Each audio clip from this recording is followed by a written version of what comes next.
Ok. Bonjour peuple congolais. Ça dépend de l'ère à laquelle vous nous suivez. Nous, c'est Christian Bolabiama, membre de la plateforme Peuple Mokonzi. Là, nous sommes sur le volet science, sur le volet architecture. Donc, nous allons vous présenter quelqu'un, un Congolais, qui est établi, n'est-ce pas, au Japon. C'est un Congolais, moi je dirais, des souches, puisqu'il y est, mais donc, c'est-à-dire, il n'a pas changé de nationalité.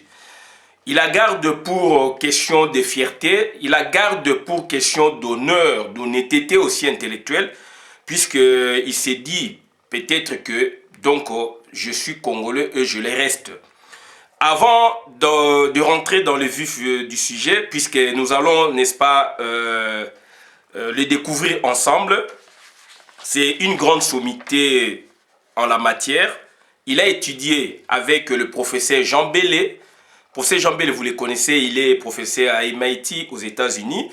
Donc, les deux, ils ont étudié, n'est-ce pas, à l'école Saint-Théophile de Lemba avec les Joe Mali Bolenge, guitariste de Langa Langa Stars, Isifi Lokole, Isifi, etc. Zaiko, Shockstar, et le musicien Kofi Olomide, patron du quartier latin. Bon, nous n'allons pas beaucoup nous attarder sur cet aspect de l'ère amitié. Bon, peut-être on va un peu tenter, n'est-ce pas, de faire un petit truc concernant l'ère enfance, mais du moins, ou l'ère scolarité, mais du moins, nous allons nous attarder sur l'aspect urbanisme ici, puisque ça pose problème dans notre pays. Quand il y a inondation, c'est une catastrophe donc naturelle qui se déclare là-bas. Alors, avant d'entrer dans le vif du sujet, nous allons voir, donc, enfin, nous allons saisir l'occasion pour montrer sa photo. Sa photo est là. Donc, le professeur Luc Lukumwena Tsenda, sa photo est là. Vous le voyez donc en costume rouge. Il porte un chapeau et orné d'une écharpe jaune devant un micro. Il va nous expliquer c'était où. Et donc là maintenant, nous allons... Là maintenant... Attendez. Donc voilà, il est là. Il est là. Je pense que vous le voyez. Il est là. Ça coupe un peu. Attendez. Je vais mettre à nouveau pour qu'on ait idée, n'est-ce pas, sur la personne. Voilà. Donc, c'est un architecte. On va voir ensemble avec lui. Il est établi au Japon. Il a fait ses études aussi au Congo. Et nous allons nous pencher beaucoup sur l'aspect scolarité pour donner matière à réflexion à la jeunesse. C'est-à-dire donner un stimulus à notre jeunesse qui se perd à faire n'importe quoi. Et parce qu'il y a aussi, il n'y a pas une bonne organisation éducationnelle aujourd'hui au Congo, avec la crise sociale qui bat son plein. Donc lui, il est là pour donner un stimulus à la jeunesse, aux étudiants. Et il a étudié au Congo dans les difficultés de l'époque. Et aujourd'hui, il y a encore d'autres difficultés. Et lui, il est au Japon. Il enseigne les Japonais là-bas. J'ai même sa vidéo intitulée Congo's Architecture Doctor of Engineering in Japan Tsenda Lukumwena. Voilà, Lukumwena Tsenda. Luc. Peut-être j'ai mal prononcé, mais lui-même, il va donc nous le dire. Et il est là. On va l'appeler pour rentrer dans le vif du sujet. Voilà. Donc, bonjour, monsieur Luc Lukumwena Tsenda. Bonjour, monsieur Christian Bola. Vous allez bien? Oui, nous allons bien et nous avons le plaisir de vous recevoir sur notre chaîne YouTube et Facebook Bobiting et Bolabia Matina Wenge. Et premièrement, nous allons vous poser la question de connaître votre parcours scolaire et académique éventuellement. Merci Christian, merci de m'avoir invité sur ce plateau. Donc, comme vous l'avez dit, vous avez prononcé mon nom comme ça se prononce, donc il n'y a pas de souci. Lukumwena Senda. Senda, c'est mon poste-nom et Lukumwena, c'est mon nom.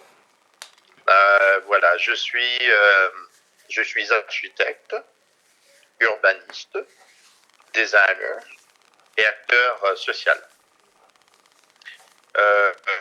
Et donc, j'ai fait mon école primaire, je vais être très très court là-dessus. J'ai fait l'école primaire à Lubumbashi et c'était à l'époque où il y avait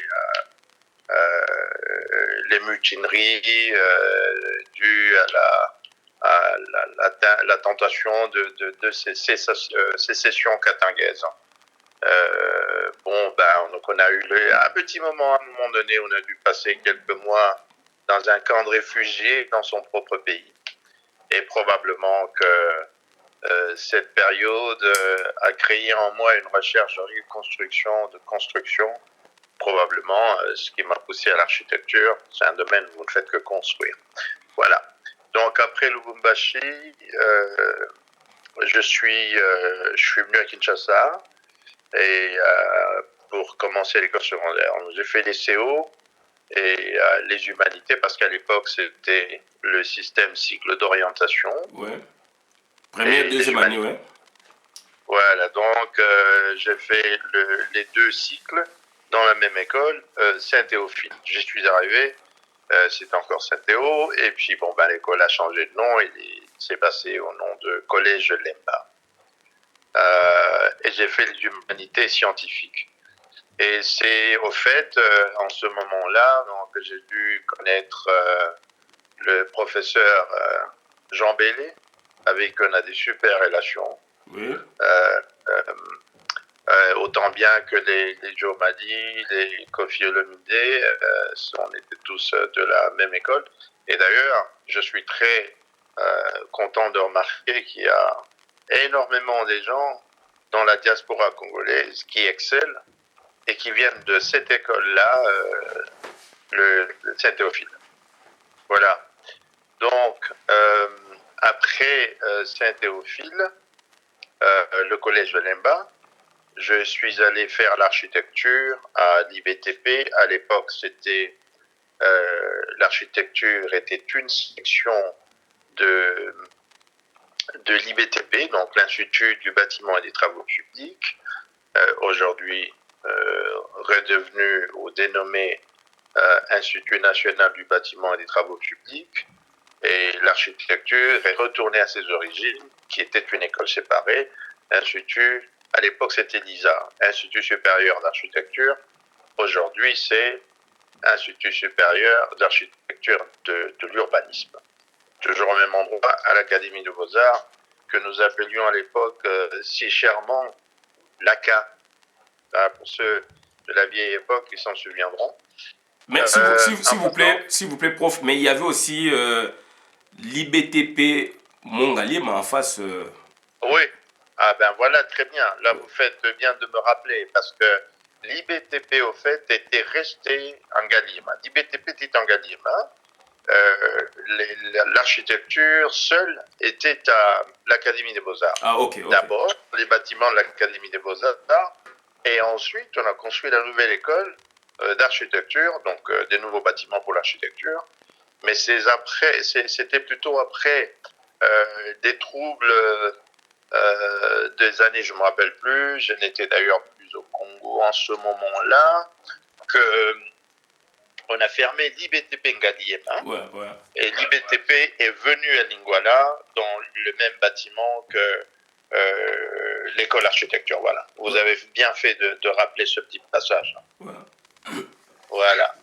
Et donc, j'ai terminé en 82 et j'ai été revenu assistant d'architecture. J'ai travaillé donc dans l'enseignement pendant 2 ans et demi à Kinshasa. Et j'ai travaillé dans le meilleur cabinet d'architecture du Congo. C'était le bureau Talanga et Palumbo. Ouais, professeur, Les professeur architectes, Talangaï, ouais. voilà, Il était les devenu architectes ministre d'art. aussi, ministre, ouais. Oui, oui, qui était devenu ministre Ouais, à l'économie, je pense, ouais, oui. ouais, en économie, ouais. Voilà, une fois l'heure de mon... Et c'était mon mentor, pour moi, je sais pas comment je peux décrire ce monsieur-là. J'avais développé des très très bons rapports avec lui. J'ai rêvé d'aller dans son cabinet. Euh, et je me rappelle d'ailleurs que un ami qui m'écoutera, Chryso Chimanga, qui est architecte et enseignant à l'Institut supérieur d'architecture et doctorant pour le moment en Belgique. Son frère aîné, Boni Chimanga, un juriste comme vous, Ouais. m'avait fait une recommandation pour donner à l'architecte Talanga. Je tenais à travailler à son cabinet, mais heureusement, on finit le jury d'architecture. Je m'apprêtais à rejoindre les copains pour picoler un coup. Le prof Talanga, il vient et me dit, Lukumena, si tu veux travailler chez moi, tu viens demain parce qu'après-demain, je suis plus là. Je suis en Belgique. Je dis, waouh! Et voilà, c'était un petit peu le début de ma carrière d'architecture. Et donc, après ça, j'ai pu obtenir une bourse, la bourse du gouvernement japonais, qui m'a amené ici au Japon en 1984. Donc j'y suis depuis 84. Mais 93, 94, je suis allé travailler aux États-Unis à l'université de Berkeley, l'université de Californie, le campus de Berkeley. J'y ai travaillé pendant un an. Et puis, je suis retourné au Japon. Et là, parce que la situation en Californie n'était pas très très bonne. C'était assez meurtrier. Mon épouse n'était pas très d'accord de rester en Californie. Donc, on a dû refaire le Japon. Et depuis le temps, j'y suis là. Je suis là comme architecte, urbaniste et professeur d'architecture et d'urbanisme au Japon. Et depuis 2017, je suis professeur d'architecture et d'urbanisme et doyen de l'école supérieure d'architecture qui est au sein de l'université Nouveaux Horizons à Lubumbashi. Voilà un parcours assez rapide et bref sur moi. Et donc, je suis ouvert à vous pour des questions. Ok, merci beaucoup, professeur. Donc, nous avons suivi avec attention votre parcours scolaire et académique. Donc, aujourd'hui, vous êtes professeur des universités. Donc, vous n'avez pas... vous avez toujours tenté, n'est-ce pas, de garder les cordons ombilicaux qui vous lient, n'est-ce pas, à vos racines, donc le Congo. Donc, vous êtes professeur au Congo et au Japon. Bon, Absolument, absolument. oui. Et Les racines, on les oublie pas. Je disais justement il y a 2 jours à un ami, je me souviens de ce que mon père disait. Quand vous vivez chez autrui, comme l'étranger, c'est comme si vous vivez au-dessus d'un arbre. Donc, vous êtes toujours attentif. Est-ce que je suis sur la bonne branche? Celle-là ne se casse-t-elle pas? Et donc, on est ailleurs, mais on est au Congo, on est chez soi.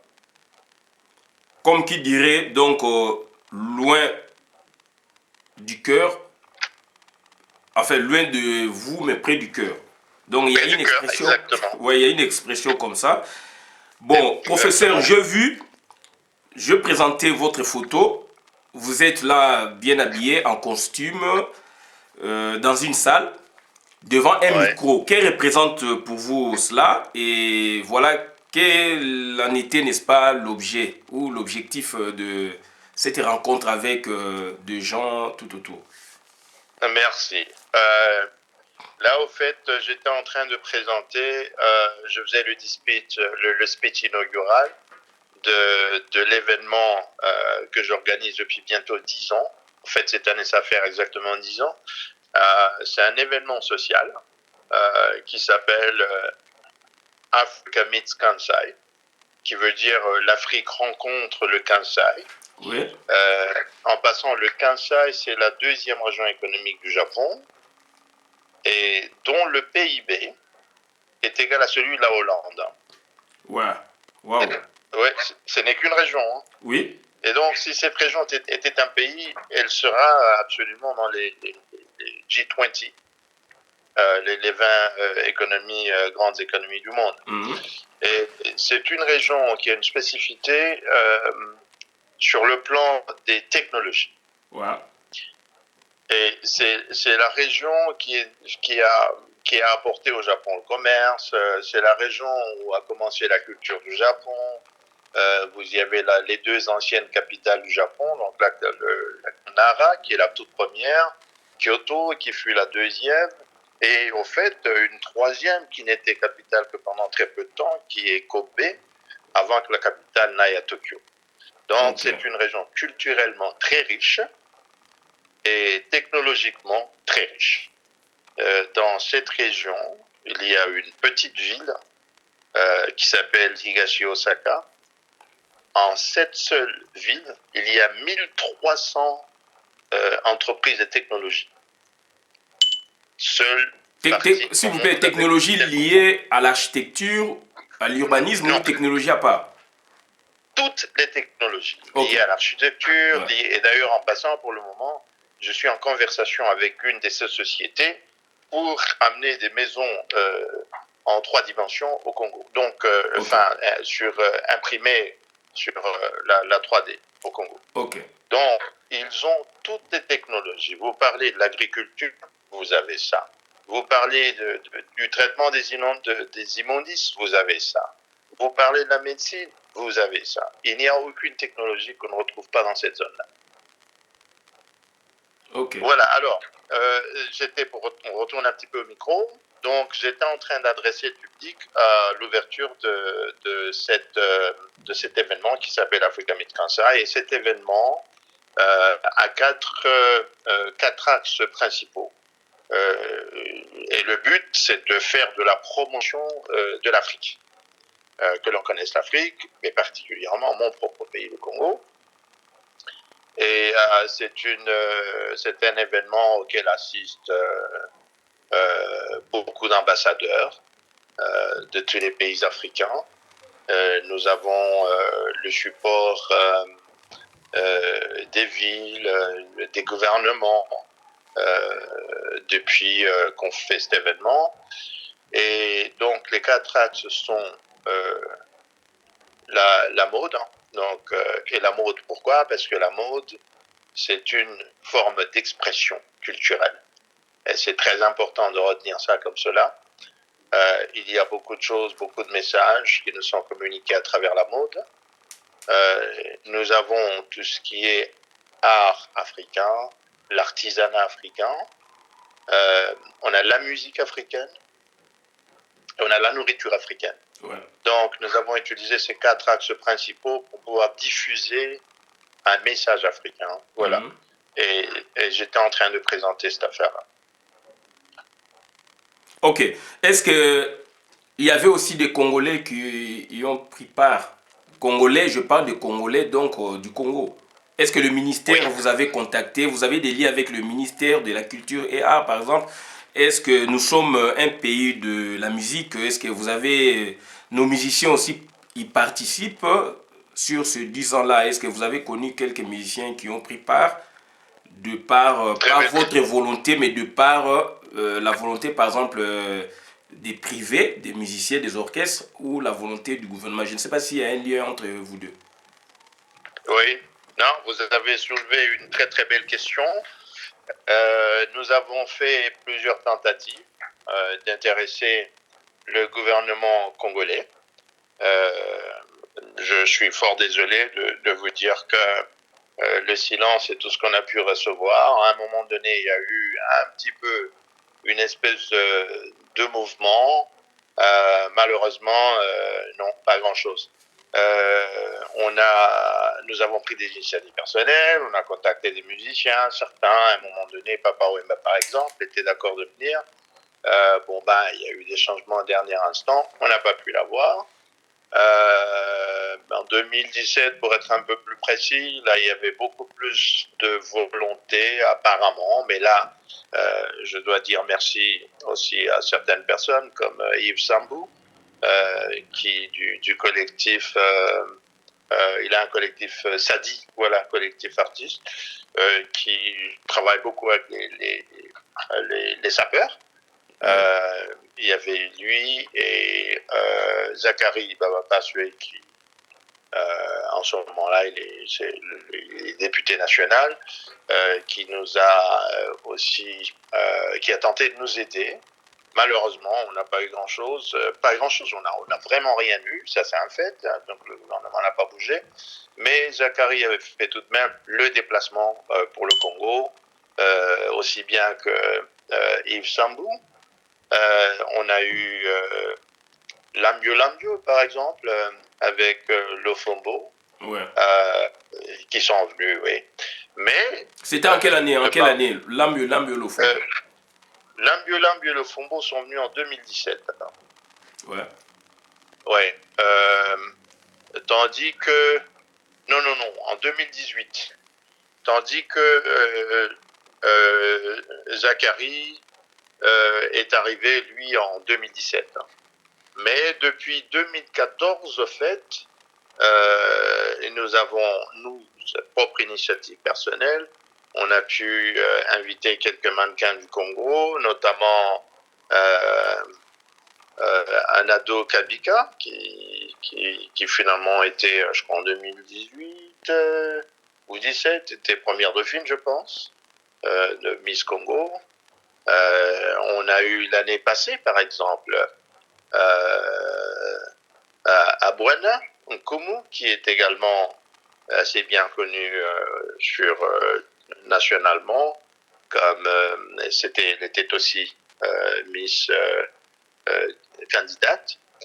Mais nous travaillons beaucoup des mannequins congolais, congolaises qui sont dans la diaspora. On a eu des grandes personnalités, on a eu comme Goldiv par exemple, qui a travaillé avec des grandes maisons. Et il a d'ailleurs un prix dans lauréat dans le film. Voilà, donc ce que nous essayons de faire, c'est de mettre le Congo sur la carte mondiale, si vous voulez, et particulièrement au Japon ou l'Afrique. Croyez-moi bien, l'Afrique est très méconnue, et davantage le Congo. Oui, merci. J'ai compris. Donc là, vous parlez totalement, globalement, n'est-ce pas, de la culture africaine, Oui. sans état d'âme, puisque chez nous, ici, il y a le problème dans la diaspora européenne, donc enfin mondiale, il y a interdiction des concerts, des prestations musicales de musiciens, et eux nous accusent, n'est-ce pas, de brader ou de tuer en quelque sorte, n'est-ce pas, d'interdire, donc en interdisant, donc nous tuons, n'est-ce pas, la culture qui est pour eux particulièrement donc la musique. Mais j'ai compris une chose, vous avez fait venir beaucoup de Congolais, dont le musicien, le Fombo. Lambulam aussi en fait partie, puisque c'est un chorégraphe. Donc c'est un artiste musicien généralement. Tout à fait. Mais vous n'avez pas fait venir, ou vous n'avez pas intéressé, n'est-ce pas, votre condisciple des classes de Saint-Théophile, Koffi Olomide, puisqu'il a un orchestre lui aussi, il pouvait venir même seul. Vous ne l'avez pas intéressé, pourquoi? Non, non, j'avais eu une très bonne conversation avec Olomide d'ailleurs. Oui. Et s'il m'écoute, il pourra me le dire. Et il était très ouvert à venir. Ça, et je le remercie de l'intention. Mais seulement, nous ne sommes pas une grande organisation et nos finances ne nous ont pas permis de prendre en charge un aussi grand musicien comme Koffi. Voilà. Donc, et je suis toujours dans l'espoir de le faire. en réunissant les sponsors qui pourraient naturellement supporter. Ce serait absolument un rêve de faire venir un musicien comme Kofi, qui est également un ami d'enfance. Voilà. Oui. Non, nous sommes. Non, là, je vous dis aussi que pour le moment, nous sommes exactement en train de faire une petite campagne ici au Japon pour obtenir le sponsorship que nous pouvons pour faire venir les musiciens congolais. Absolument. On a travaillé jusqu'à présent avec des musiciens congolais du Japon, par exemple. Il y a l'orchestre Eagles qui est à Tokyo. Ils ont été parmi nos invités et nous travaillons, nous sommes très panafricanistes. Donc on travaille avec des tas de musiciens africains. On a travaillé avec des Sénégalais, on a travaillé avec des Guinéens, ainsi de suite. On a travaillé aussi, par exemple, avec un groupe japonais qui, lui, fait de la musique, qui fait de la rumba. Oui, j'ai vu déjà, j'ai vu des séquences comme ça sur YouTube. Ouais. Ben, Ils justement, et chantent c'est même des gens qui ont... à Lingala, ouais. Absolument, et c'est des gens qui ont travaillé avec Papa Wemba, et je les avais présentés à Papa Wemba dans les années 80, voilà. Ok. Donc, j'ai tout de même, en regardant un petit peu en arrière sur le parcours, nous avons, je dirais, j'ai pu faire ce que je pouvais dans ma capacité pour contribuer à asseoir la culture congolaise dans ce pays. Et il y a un élément que j'aimerais bien soulever ici, qui n'est pas très souvent soulevé, que beaucoup de Congolais ne savent pas. Kinshasa est listé sur la liste de l'UNESCO comme cité de la musique. Ouais. Lubumbashi est listé comme la cité des arts. Ouais. Et donc, si le Congo culturel pouvait sérieusement s'y mettre, eh bien, on vendra Kinshasa comme la ville de la musique et nous vendrons Lubumbashi comme la ville des arts. J'espère que les gouverneurs ou les maires de ces deux villes vont s'asseoir un jour un petit peu sur ces deux concepts et faire de la ville ce qu'elle mérite d'être. Oui, là maintenant nous rentrons dans, en quelque sorte, vous avez insinué l'aspect architecture dont on fait allusion, parce que notre musique est primée, est plébiscitée de par le monde, mais le musicien manque d'infrastructures appropriées. Est-ce que, du point de vue architectural, vous êtes au Japon, est-ce qu'il y a des salles appropriées pour la musique, pour, n'est-ce pas, faire des concerts, ou il y a des salles, je peux dire, ouvertes comme le stade, où le musicien vient aussi prester? Est-ce qu'il y a cette particularité du point de vue architectural?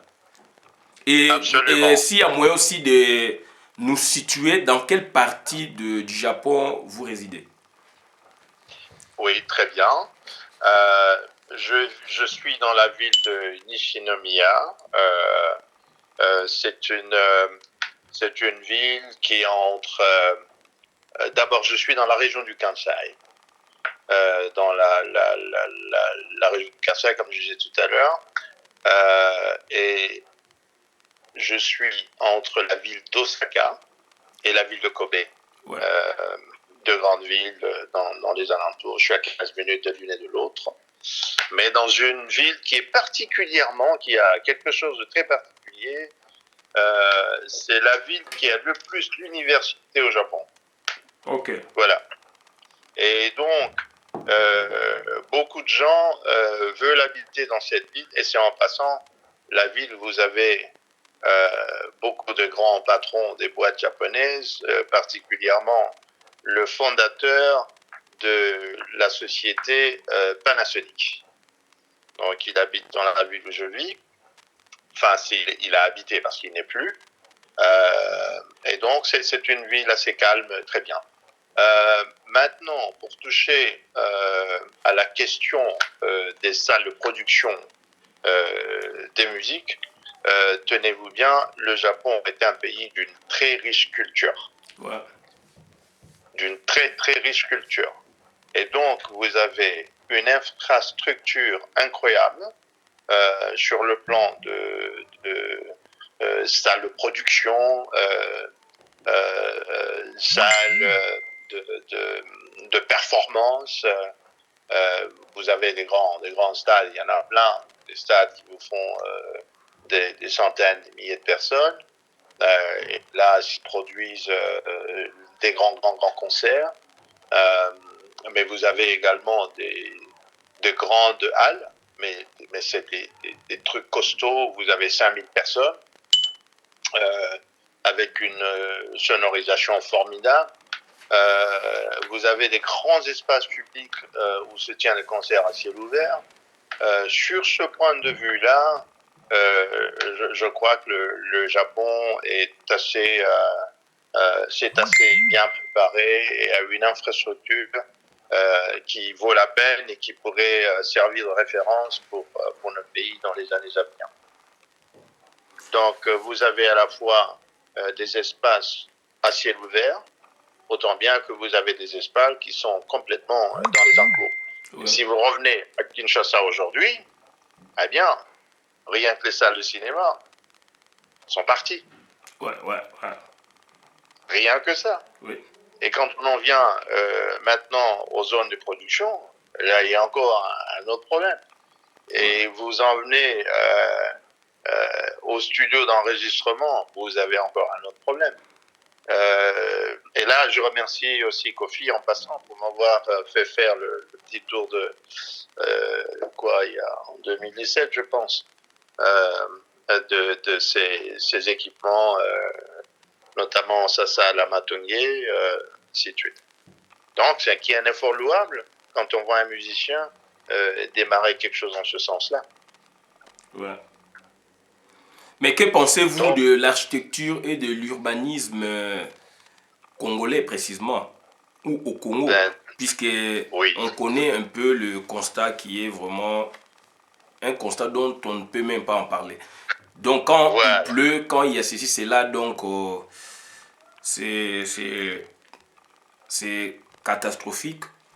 Je ne sais pas, peut-être moi je vois ça du point de vue élémentaire, mais vous en tant que architecte compétent, et que pensez-vous vraiment de l'architecture, de l'architecture et de l'urbanisme au Congo ou du Congo? Voilà.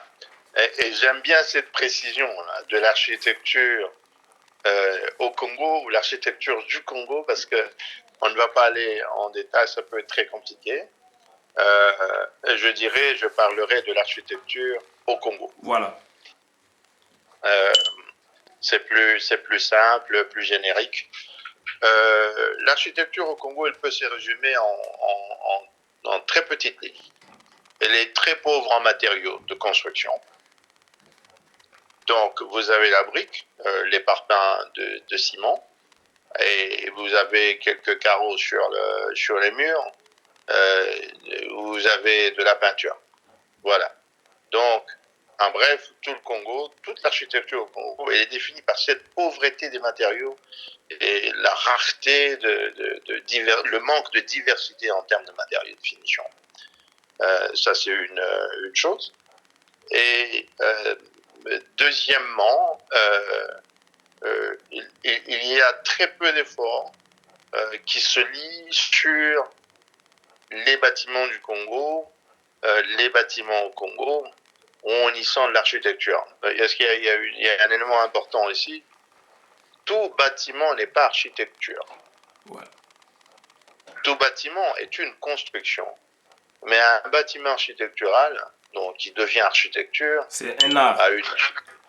C'est un art, c'est un élément artistique. Ouais. Et donc, il y a des normes, il y a des éléments de rythme, il y a la tectonique, et ainsi de suite. On ne va pas aller dans ces détails-là. Est-ce le palais du peuple, c'est une référence quand même chez nous, ou de chez nous? Est-ce que ça rentre, n'est-ce pas, dans les normes architecturales modernes. Oui, c'est un bâtiment qui répond aux normes, il a son rythme, mais qu'est-ce que vous voulez? Le palais du peuple, c'est celui qui a été fait par les Chinois, n'est-ce pas? Oui, oui, c'est ça, ouais. Ouais. Bon, est-ce que vous savez que, juste pour soulever une petite question qui a certainement échappé à plusieurs personnes, savez-vous que les premières pluies après la construction du palais du peuple avaient emporté les toits? Non, je ne suis pas, nous ne sommes pas au courant. Oui, vraiment très peu de temps sont au courant. Ouais. Parce que justement, ils ont construit ce bâtiment-là avec une méconnaissance des directions des vents violents. Ok, ok. Et donc, les premiers vents violents avaient emporté le toit. Donc, là, je n'accuse pas particulièrement les Chinois et je nous accuserai, nous, pour n'avoir pas été capable de faire la vérification des travaux, mais je nous accuserai sur un autre plan, c'est-à-dire qu'on n'a probablement pas donné la chance aux architectes congolais à l'époque de vérifier la conformité ou la réponse, si vous voulez, ou l'adaptabilité de ces bâtiments-là aux conditions climatiques du Congo. Bon, Palais du Peuple, c'est un élément, je ne vais pas faire des jugements architecturaux là-dessus, mais je voudrais plutôt m'arrêter à les grands bâtiments, leur implantation dans la ville, leur positionnement géographique. D'abord, Kinshasa est une très belle ville, du point de vue de sa charpente. Le squelette de la ville, il est très bien, mais Kinshasa est une ville linéaire et n'a pas d'épaisseur. Je ne sais pas si vous comprenez ce que je veux dire. Si vous partez du fleuve jusque, par exemple, au plateau, vous avez à peine 30 km. Ouais, plateau des Batéké, ouais. Oui, donc la ville s'étend tout le long du fleuve. Ouais, ouais. Elle est très linéaire. Ouais, ouais. Donc c'est déjà un problème, en fait, pour une ville. Une ville doit avoir de l'épaisseur. Mais elle était faite pour pouvoir grandir. Et là, chapeau à ceux qui avaient construit la ville de Kinshasa, on trouve le même élément à Lubumbashi, mais je voudrais relever ici des éléments importants très rapidement. Notre ville ou toutes nos villes ont été faites par les Belges, pour les Belges et pour les Congolais. Donc vous avez une ville qui a carrément deux vitesses, une ville qui a une dualité. Ouais. Et c'est qu'aujourd'hui, le golfe et le zoo sont des éléments qui ont été faits, donc c'était la ceinture verte qui séparait les indigènes des blancs. Ouais. Et lorsque nous avons pris l'indépendance, nous avons répliqué la même chose. Les riches ont repris la place des blancs. Ouais. Point barre. Donc on n'a pas révisité la ville, et ce qui fait que même jusqu'au jour d'aujourd'hui, nos villes sont toutes malades. Donc du point de vue urbanistique, les villes congolaises sont malades. Elles étaient faites pour un public, pour des usagers qui ne sont pas ceux qui les utilisent aujourd'hui. Ok. Et donc elles doivent être révisitées. Je vais vous donner l'exemple rapidement. Donc, prof Luc Luku Mwena Tsenda, il nous reste 5 minutes. Si on peut aborder deux petites questions à Lingala. Oui. Oui, donc, ce qu'on va permettre, donc, on a une loba. Est-ce que ceux qui, par exemple, le gouvernement, il y a Congo à l'époque, Zaïre, et sollicitait qui n'a projet, par exemple, il y a donc au Palais du Peuple, architecte congolais. Oui. Science est partout. Est-ce que Bangaza à mesure il y a qu'à réaliser et loko au chinois basali ou plus que ça? Ça c'est première question. Deuxième question, nangina loba oibsabiso, quelle est la richesse vraiment richesse il y a Japon et c'est reposé à quoi? Après donc pour ça ma conclusion. Et puis na retourne à Dengo Lobby, hein, trois petites questions puisque tout est dans 5 minutes. autant na Kofi Olomide, autant na professeur Jean Bélé, autant na Joe Mali Bolenge. Nangna tuna puisque bino bozali yo ba professeur, est-ce que Kofi Olomide bozali batu ya maths physique, section scientifique na Joe Mali, est-ce que baza pe capable ya ko démontrer biso racine carré à A plus B par exemple? Yum to tanga na bango. Mais n'a pas interrompre directement, je vais te dire une chose. Parce que nous sommes basés Maïl, Kofi par exemple, Yukra, par exemple, interview naï. Oui, naïbi, mais na tuni.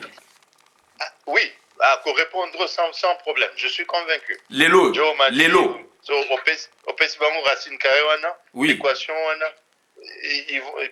comme les Anglais disent, piece of cake. C'est ça le quoi, cake, voilà, c'est vite fait. Babo Sanate. Non, au repos, ça n'a rien. Parce que ça, c'est le comoko.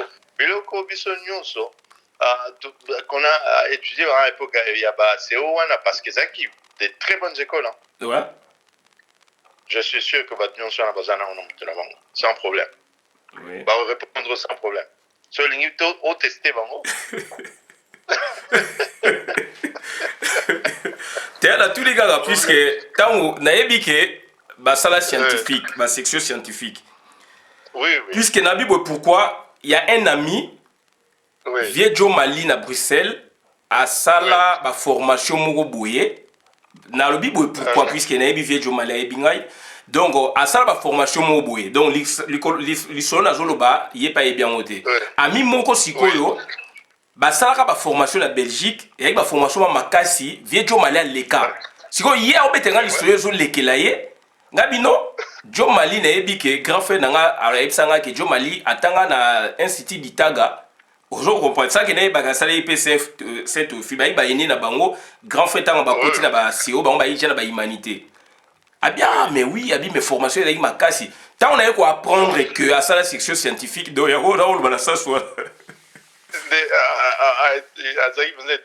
Non, biso tozaka formation moko nazo biso très solide. Oui.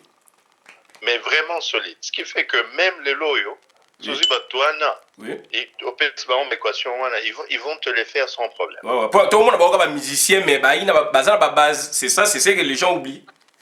Ah, absolument.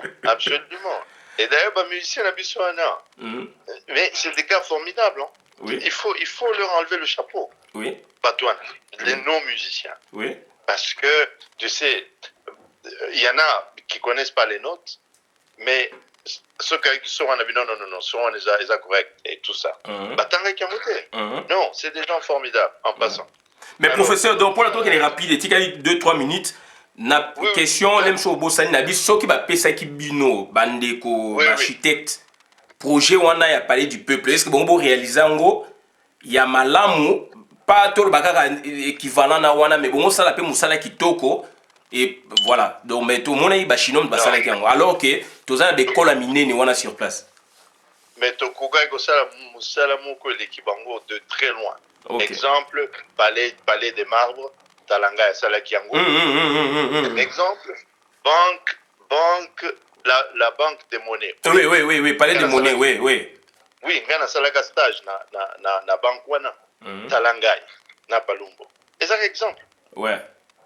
Donc Tokuga et Kosala mieux que Bachino. Mais pourquoi complexe wana? Pourquoi ba marché wana ba opé sango batu musu alors que bango et kola miner les ali ben ingénieur bazali basali pe ba preuve. Mais les lots qu'est-ce qui se passe? Ba projet pilé et ceux qui n'est pas étranger alors que Batulokanga il y en a en quantité. Oui. Il y en a aux États-Unis, il y en a en Afrique du Sud. Oui. Voilà. Donc, c'est pour ça que je disais tout à l'heure que Bisso Toshanja Nanouté. Voilà. Nous sommes encore programmés dans la colonisation. Voilà. Mundele on a mieux que nous. Cité, comment vous appelez ça? Cité du fleuve. Par exemple. Oui. Aux premières pluies, inondation, grave, ouais. Terrible. Moi, j'avais déjà interdit à pas mal de gens, si vous achetez un terrain là-bas, vous êtes en train de vous mettre la corde au cou. Mais c'est que le projet indien, alors que il y a plein de compétences dans Bokana, pour ne prendre que l'architecte Nabiso localement, Bazali. Donc, problème, ils ont déjà pour une compétence, ils ont problème, il y a leadership, point barre. Voilà. Donc, Ezali, tout ça, problème dans le Congo, il y a leadership. Ressources à Japon, Zani. Oui, voilà, c'est ça la question. Ouais, pas aussi ça. Ressources à Japon, ils abattent. Oui. Point barre. Ressources humaines. Oui. C'est le capital. Alors, Nambo Kanabisoana, ce que nous devons faire, justement, c'est de valoriser les ressources humaines. Tous en diaspora moko formidable. Et nous avons des compétences à l'interne formidables. Donc, ce que le Congo doit faire, c'est de pouvoir allier sa diaspora avec son intellect local. Merci beaucoup. Donc, c'était vraiment une chance de recevoir le professeur, docteur, architecte Luc Lukumwe Nansenda. Il est établi au Japon. Heureusement, donc, il n'a pas oublié ses racines. Il est aussi professeur au Congo. Donc, to sepeli makasi to yambai kiye. Donc, prochainement, to yambaye. Bandeko o bazali na besoin pe ba yambaye. Ba ko passer pe epa nangai ou epa professeur Jean Bélé. Professeur Jean Bélé ba to ba ebiye azali muninga na ye. Muninga na ye batangi na ba Koffi Olomide, ba Joe Mali Bolenge. Donc, bah, professeur Jean Bélé, Bazali Bélé, hein, Bazali Bélé sont des scientifiques, donc voilà, professeur Jean Bélé au Bakango, Congo est un pays scientifique. Donc, ezalaki esengo mingi ya ko yamba moto monene professeur na Japon, asali d'études na Congo, akei na Japon asali ba preuve na ye. Ça doit être un stimulus auprès de la jeunesse. Ça doit être donc une source de motivation. Donc ce sont des personnes ressources motivation. Bah, professeur Jean Bélé, bah, professeur Luc Lukumwena Senda. Fuite de cerveau yangwana. Bah, tangaki, bah, j'ai formation kuna, bah, tangisaki na Congo, bah, kei. Puisque moutako vanda te na ba situation so eza bien te ba condition eza bien te ba kei na bamboka mususu ba continuer et bamboka wana pesi bango makoki na ba moyen lelo baza ko sala ba preuve mais biso ba congolais ndeto lingaka professeur Luc Lukumwe Nansenda azali congolais, professeur Jean Bélé azali congolais, mais ba exploit wana ba komi nango puisque eza ba conditionnalité ba pays d'accueil. Bon, pourquoi pas na Congo to sala exploit ndengwana o to eka ko ba lelo to suki awa. Merci ngai Christian Bola Biama, membre peuple mokozi peuple souverain, combattant résistant révolutionnaire ou ezali na volet scientifique, donc na domaine mot précis. Merci.